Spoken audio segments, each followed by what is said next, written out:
बिस्मिल्लाहिर्रहमानिर्रहीम नहमदुहु व नुसल्ली अला रसूलिहिल करीम अम्मा बाद। मोहतरम नाज़रीन इकराम, एक साहिबा हैं अफसाना सुल्तान, इनकी जानिब से एक कमेंट है, अस्सलामु अलैकुम, अलाया हसन लड़की का नाम रखना कैसा होगा? वालेकुम अस्सलाम व रहमतुल्लाहि व बरकातुहू। देखिए, आपने अपने कमेंट में जो नाम लिखा है ना अलाया, ये लफ्ज़ दुरुस्त नहीं है, लिहाजा बच्ची का अलाया नाम रखना बिल्कुल भी मुनासिब नहीं रहेगा। अलाया आइन के साथ, आइन लाम अलिफ या अलिफ आइन के ऊपर ज़बर के साथ अलाया, ये लफ्ज़ बिल्कुल भी दुरुस्त नहीं है, लिहाजा हम अपनी बच्ची का ये नाम तो बिल्कुल नहीं रख सकते। एक लफ्ज़ आता है अलिया, ये भी आइन के साथ आता है अलिया, आइन के ऊपर ज़बर के साथ, लाम के ऊपर जज़म के साथ, सुकून के साथ अलिया।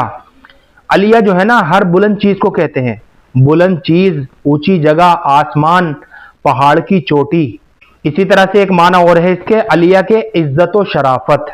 अगर ये नाम रखना चाहे तो अलिया करके बच्ची का नाम रखा जा सकता है, इसके माना में किसी भी तरह की कोई खराबी की बात नहीं है।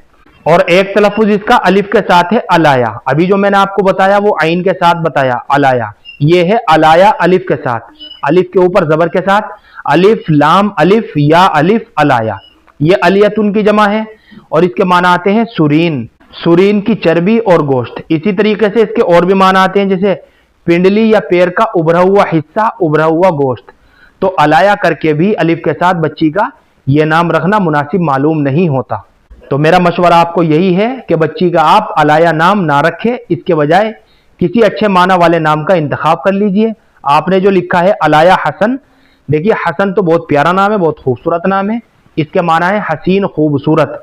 तो हसन के साथ लड़की का किसी और अच्छे मायने वाले नाम का इंतखाब कर लीजिए, तो ये बहुत बेहतर रहेगा। मुझे उम्मीद है कि आप सभी हजरात को अच्छी तरह समझ में आ गया होगा। अल्लाह हम सबको सुन्नत व शरीयत पर पाबंद फरमाए। फ़क़त वल्लाहु आलम।